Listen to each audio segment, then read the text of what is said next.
जिसके एक इशारे पर ब्रह्मांड नष्ट हो सकता है, जो देवों के देव महादेव हैं। क्या आप यकीन करेंगे कि उन्होंने धरती पर आकर एक आम इंसान के घर झाड़ू पोछा किया था, बिना किसी पगार के, एक साधारण नौकर की तरह। ये कोई कोरी कल्पना नहीं, बल्कि भक्ति के इतिहास की वो सबसे प्रामाणिक घटना है, जिसका सबसे बड़ा सबूत आज भी उगना महादेव मंदिर में स्थित ऐतिहासिक उगना महादेव मंदिर है। ये कहानी है 14वीं शताब्दी के बिहार के मिथिला की। वहाँ महाकवि विद्यापति नाम के एक परम शिव भक्त रहते थे। उनके पदों और भजनों में ऐसा दर्द, ऐसा असीम प्रेम था कि जब वो गाते तो मानो हवाएं भी रुककर उन्हें सुनती थीं। महादेव अपने इस भक्त के प्रेम में विवश हो गए और धरती पर आ गए। महादेव ने एक बेहद साधारण इंसान का रूप लिया और अपना नाम रखा उगना। वो सीधे विद्यापति के दरवाजे पर पहुँचे और उनसे काम मांगने लगे। विद्यापति खुद बहुत गरीब थे। उन्होंने कहा, भाई मेरे पास तुम्हें देने के लिए पैसे नहीं है, मैं तुम्हें नौकर कैसे रखूं? तब उगना ने मुस्कुराकर कहा, मुझे पैसे नहीं चाहिए, बस 2 वक्त का खाना दे देना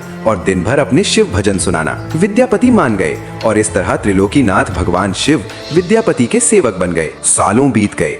एक दिन जेठ की भयंकर गर्मी में दोनों एक सूखे जंगल से गुजर रहे थे। अचानक विद्यापति का गला सूखने लगा। वो प्यास से तड़पने लगे और जमीन पर गिर पड़े। दूर दूर तक पानी का नामो निशान नहीं था।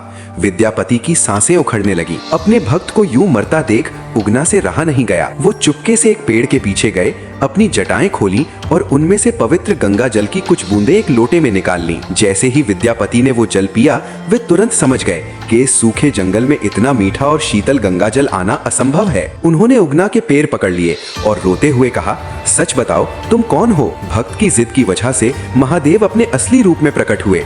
विद्यापति उनके चरणों में गिर पड़े, लेकिन महादेव ने एक शर्त रखी, मैं तुम्हारे साथ रहूंगा विद्यापति, लेकिन जिस दिन तुमने किसी को भी मेरी असलियत बताई, मैं उसी पल हमेशा के लिए चला जाऊंगा। विद्यापति ने कसम खाई।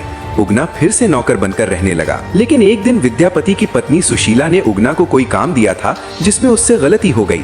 सुशीला को इतना गुस्सा आया कि उसने चूल्हे से एक जलती हुई लकड़ी उठाई और उगना को पीटने दौड़ पड़ी। विद्यापति ने जैसे ही ये देखा कि उनकी पत्नी भगवान शिव पर हाथ उठाने जा रही है, उनके मुंह से चीख निकल गई, रुक जाओ, ये कोई नौकर नहीं, ये साक्षात भगवान शिव हैं। और बस शर्त टूट गई थी। पलक झपकते ही उगना वहां से हमेशा हमेशा के लिए अंतर्ध्यान हो गए। विद्यापति पागलों की तरह रोते हुए, उगना रे मोर कतई गेला गाते हुए जंगलों में भटकने लगे। आज उसी पवित्र स्थान पर भवानीपुर का भव्य उगना महादेव मंदिर शान से खड़ा है। इस मंदिर में मौजूद प्राचीन शिवलिंग उसी दिव्य घटना का साक्षात प्रमाण है। ये मंदिर गवाह है कि सच्ची भक्ति के आगे भगवान भी झुक जाते हैं। अगर इस कहानी ने आपके भी दिल को छुआ है तो कमेंट्स में जय उगना महादेव जरूर लिखें। दोस्तों, आपको कहानी कैसी लगी?